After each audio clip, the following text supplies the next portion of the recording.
ಉದ್ಯೋಗಿಗಳ ಭವಿಷ್ಯ ನಿಧಿ ಸಂಸ್ಥೆ ಇಪಿಎಫ್ಒ ಶೀಘ್ರದಲ್ಲೇ ಇಪಿಎಫ್ಒ 3.0 ಆವೃತ್ತಿಯನ್ನು ಚಾಲನೆಗೊಳಿಸಲಿದೆ ಎಂದು ಕೇಂದ್ರ ಕಾರ್ಮಿಕ ಸಚಿವ ಮನ್ಸುಖ್ ಮಾಂಡವಿಯಾ ಪ್ರಕಟಿಸಿದ್ದಾರೆ.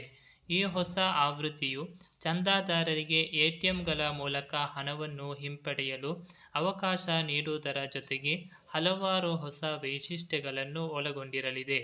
ಗುರುವಾರ ತೆಲಂಗಾಣದಲ್ಲಿ ಇಪಿಎಫ್ಒ ವಲಯ ಕಚೇರಿ ಮತ್ತು ಪ್ರಾದೇಶಿಕ ಕಚೇರಿ ಸಂಕೀರ್ಣವನ್ನು ಉದ್ಘಾಟಿಸಿದ ಸಂದರ್ಭದಲ್ಲಿ ಮಾಂಡವಿಯಾ ಈ ಹೇಳಿಕೆಯನ್ನು ಹೇಳಿದರು. ಇಪಿಎಫ್ಒ 3.0 ಆವೃತ್ತಿಯು ಬಹುತೇಕ ಬ್ಯಾಂಕ್ನಂತೆ ಕಾರ್ಯನಿರ್ವಹಿಸಲಿದೆ.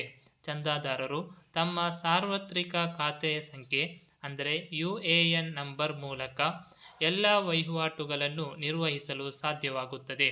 ಇದರಿಂದಾಗಿ ಚಂದಾದಾರರು ಇಪಿಎಫ್ಒ ಕಚೇರಿಗೆ ಅಥವಾ ಉದ್ಯೋಗದಾತರ ಬಳಿಗೆ ಹೋಗುವ ಅಗತ್ಯವಿಲ್ಲದೆ ತಮ್ಮ ಹಣವನ್ನು ಅಗತ್ಯ ಬಿದ್ದಾಗ ಹಿಂಪಡೆಯಬಹುದು. ಅವರು ಮುಂದುವರೆದು ಹೇಳಿದರು, ಇದು ಚಂದಾದಾರರ ಹಣವಾಗಿದೆ ಮತ್ತು ಅವರು ತಮಗೆ ಬೇಕಾದಾಗ ಅದನ್ನು ಹಿಂಪಡೆಯಲು ಸಾಧ್ಯವಾಗುತ್ತದೆ.